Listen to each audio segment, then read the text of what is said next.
pay sa inyo. Meron din. So you walk this every day? Hindi naman. Not always, not every day. Siguro twice or 3 times a week. Oh, Punta okay. ng Banawi. Mm-hmm. For market. So, pero last week, hindi ako nag-Banawi. Ngayon lang ako Banawi. Uh-huh. So, you came to Banawe kahapon. Hindi O kanina umaga. Kasi 10 a.m. 9 a.m. yung alis yung public jeep. So 9 a.m. ang first O, trip. dyan sa paradahan. Going to Banawi 9 a.m. Yes, sir. Tapos last trip, O, yung Banawi Batan naman, the same jeep, Ang aga. 3 o'clock. Gusto mo mag 2 nights tayo dito? hindi. Ayaw mo. Wala tayong budget. Budget. Budget. Kaya kung may tent ka. Budget. O, sa Sunday kayo uwi.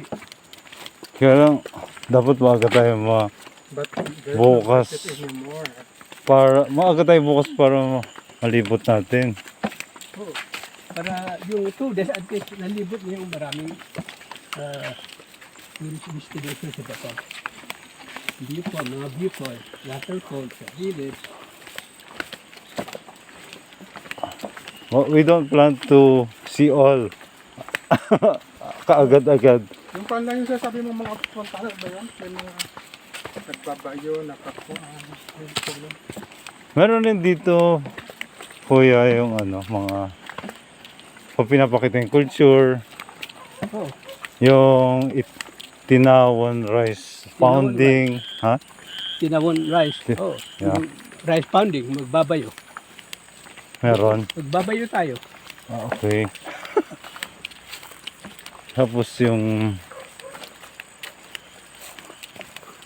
wala kayong wooden bikes dito. Wala. How about Baya? Sa Banawi viewpoint, may Yeah. wooden scooter. Yung Baya, wine, Rice wine, oh, meron. rice wine. And ano pa?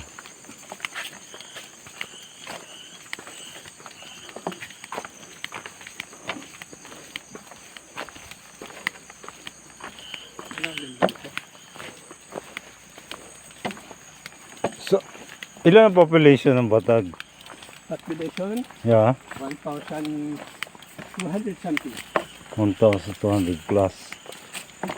Mostly Christians. Mostly.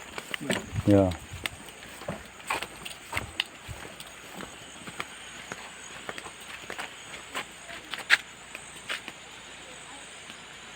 Ganda.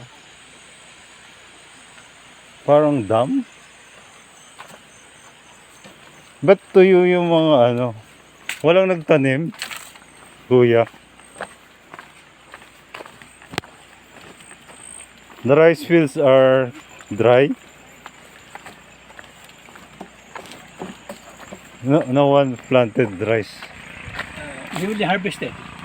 Newly harvested.